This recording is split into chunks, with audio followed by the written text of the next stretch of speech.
एखाद्या गावातलं 100-150 वर्ष जुनं मंदिर किंवा एखादा अतिशय जुना दर्गा, बरोबर. जिथे पिढ्यानपिढ्या लोक दर्शनाला येतात, सण उत्सव साजरे करतात, लाखो रुपयांच्या देणग्या देतात. गावाला वाटत असतं की हे आपलं श्रद्धास्थान आहे, ही गावाची सार्वजनिक मालमत्ता आहे. साहजिकच आहे तसं वाटणं. पण जर अचानक कागदोपत्री असं समोर आलं की त्या मंदिरावर किंवा दर्ग्यावर सामान्य जनतेचा कोणताही कायदेशीर हक्क नाही आणि ते पूर्णपणे एका खाजगी व्यक्तीच्या मालकीचं आहे, तर हा खूप मोठा धक्का असू शकतो लोकांसाठी. हे ऐकायला थोडं धक्कादायक आणि विचित्र वाटतं ना, पण वास्तव हेच आहे. आज आपण एका अशा विषयाच्या मुळाशी जाणार आहोत जो आपल्या सगळ्यांच्या जगण्याशी, श्रद्धेशी आणि अर्थातच जमिनीच्या व्यवहारांशी जोडलेला आहे. नक्कीच. आज आपण समजून घेणार आहोत की खाजगी देवस्थान, सार्वजनिक ट्रस्ट, इनामी जमिनी आणि पिढ्यानपिढ्या पूजा करणारे पुजारी किंवा मुतवल्ली यांचे नेमके कायदेशीर अधिकार काय असतात. हा विषय खरोखरच अतिशय संवेदनशील आहे. आणि म्हणूनच ह्या अत्यंत गुंतागुंतीच्या प्रवासात मार्गदर्शन करण्यासाठी आज माझ्यासोबत आहेत आपले तज्ज्ञ. खूप खूप स्वागत आहे. म्हणजे हे जे आपल्या गावातल्या किंवा शहरातील देवस्थानच्या जमिनींचे विषय असतात ना, ते खूप गुंतागुंतीचे वाटतात.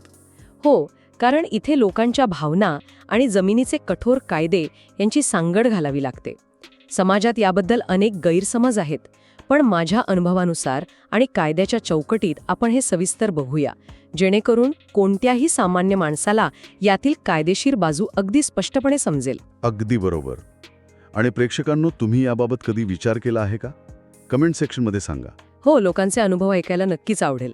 आणि हो, अशाच कायदेशीर आणि सोप्या भाषेतील माहितीसाठी महसूलशाही चॅनलला आत्ता सबस्क्राईब करा. आपण थेट एका मूलभूत प्रश्नापासून सुरुवात करूया. हो, विचारा ना. समजा एका व्यक्तीने स्वतःच्या मालकीच्या जागेवर स्वतःच्या घामाच्या पैशाने एक छोटेखानी मंदिर बांधलं. ठीक आहे, मोठा गैरसमज म्हणजे मिथ फोडणार आहोत. अच्छा, कोणता गैरसमज? अनेकांना वाटतं की मंदिरात लोक येऊ लागले की ते आपोआप सार्वजनिक होते. पण महाराष्ट्र सार्वजनिक विश्वस्त व्यवस्था अधिनियम म्हणजेच महाराष्ट्र पब्लिक ट्रस्ट्स ॲक्टच्या तरतुदीनुसार हे चुकीचे आहे. केवळ लोक दर्शनाला येतात किंवा देणगी देतात म्हणून खाजगी जागेवरील मंदिर सार्वजनिक होत नाही. पण हे थोडं अन्यायकारक वाटत नाही का? लोकांनी देणग्या देऊन ते मंदिर मोठं केलं असेल तर? हे भावनिकदृष्ट्या अन्यायकारक वाटू शकतं, पण कायदा कागदपत्रांवर चालतो. म्हणजे मग ते सार्वजनिक होतं कसं? जोपर्यंत धर्मादाय आयुक्तांकडे म्हणजेच चॅरिटी कमिशनरकडे त्याची सार्वजनिक ट्रस्ट म्हणून कायदेशीर नोंदणी होत नाही, तोपर्यंत ती खाजगी मालमत्ताच राहते. बापरे, म्हणजे कागदोपत्री नोंदणी होईपर्यंत ते खाजगीच? अगदी तसंच. आणि इथे मी एक क्विक फॅक्ट सांगते. महाराष्ट्रात लाखो खाजगी देवस्थाने आहेत जी पिढ्यानपिढ्या एकाच कुटुंबाच्या मालकीची आहेत. क्या बात आहे, एवढी मोठी संख्या? हो, आणि या देवस्थानांवर धर्मादायी आयुक्तांचे थेट नियंत्रण नसते. माफ करा, मध्येच थांबवलं. पण मग जे सार्वजनिक ट्रस्ट असतात, तिथे जे पिढ्यानपिढ्या पूजा करणारे पुजारी किंवा दर्ग्यांची देखभाल करणारे मुजावर आणि मुतवल्ली असतात, त्यांचा त्या जमिनीवर काहीच हक्क नसतो का? हा अत्यंत महत्त्वाचा मुद्दा आहे. इथे कायद्याची एक सुंदर संकल्पना येते. जेव्हा देवस्थान सार्वजनिक होते तेव्हा ती मालमत्ता त्या देवतेच्या किंवा ट्रस्टच्या नावे असते. म्हणजे साक्षात देवतेच्या नावे? हो.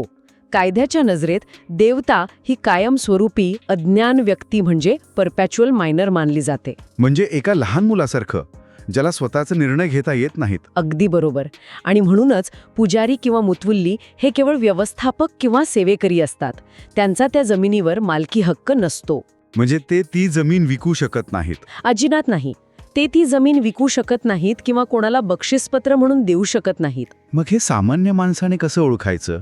हे समजून घेण्यासाठी 3 सोपे टप्पे लक्षात ठेवा. मी एक छोटी चेकलिस्ट सांगते. हो, सांगा ना. पहिले, तुमच्या देवस्थानचा प्रकार ओळखणे. ते खाजगी आहे की सार्वजनिक? दुसरे, त्या जमिनीचा सातबारा काढून त्यावर देवतेचे नाव आहे की व्यक्तीचे हे तपासणे. आणि तिसरा टप्पा? तिसरे, धर्मादाय आयुक्तांच्या कार्यालयात ट्रस्टची नोंदणीकृत घटना म्हणजे ट्रस्ट डीड वाचणे. त्यात सर्व अधिकार स्पष्ट लिहिलेले असतात. प्रेक्षकांनो, तुम्ही तुमच्या गावातील देवस्थानचा सातबारा कधी तपासलाय का? ही तपासणी खूप गरजेची आहे. नक्कीच.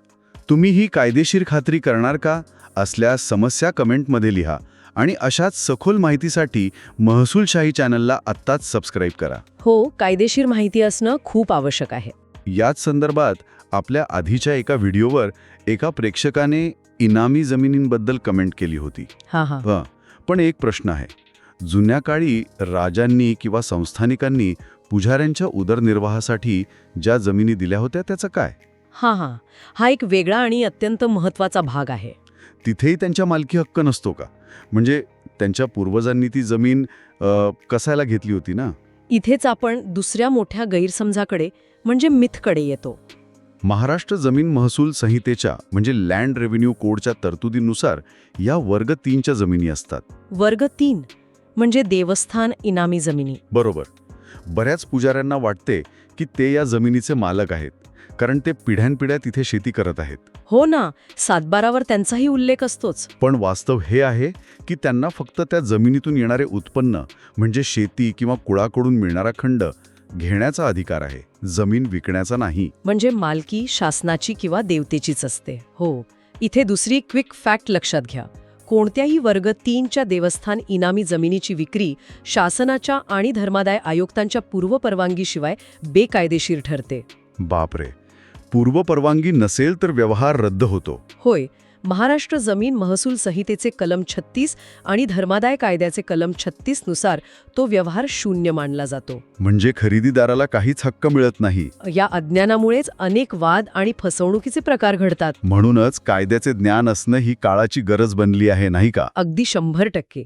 आजच्या या सखोल चर्चेतून खरोखरच अनेक डोळे उघडणाऱ्या गोष्टी समोर आल्या आहेत. हो, आणि लोकांना हे समजणं खूप महत्वाचं आहे. चला तर मग आजच्या या अत्यंत महत्त्वपूर्ण विश्लेषणाचा आपण थोडक्यात आढावा घेऊया. आज आपण सार्वजनिक आणि खाजगी देवस्थान यातील कायदेशीर फरक समजून घेतला. बरोबर. तसेच पुजारी, मुतवल्ली आणि मुजावर यांचे अधिकार मालकीचे नसून केवळ व्यवस्थापनाचे आणि उत्पन्नापुरते मर्यादित आहेत, हे 7/12 आणि धर्मादाय कायद्याच्या संदर्भाने पाहिले. अगदी स्पष्टपणे. याशिवाय वर्ग 3च्या देवस्थान इनामी जमिनींचे खरे स्वरूप काय असते हे देखील तज्ज्ञांनी अतिशय सोप्या भाषेत उलगडले. जाता जाता मी एक विचार करायला लावणारा शेवटचा प्रश्न उपस्थित करू इच्छिते. नक्कीच, सांगा. जर कायद्याच्या नजरेत देवता ही कायमस्वरूपी अज्ञान व्यक्ती मानली जाते, जिच्या मालकीची ती जमीन असते, तर आजच्या वाढत्या शहरीकरणात आणि जमिनीच्या गगनाला भिडलेल्या भावांमध्ये या देवस्थानच्या जमिनी अतिक्रमण आणि भूमाफियांच्या विळख्यातून वाचवणे ही आपली सर्वांची नैतिक जबाबदारी नाही का? खरोखरच या विधानाशी मी पूर्णपणे सहमत आहे.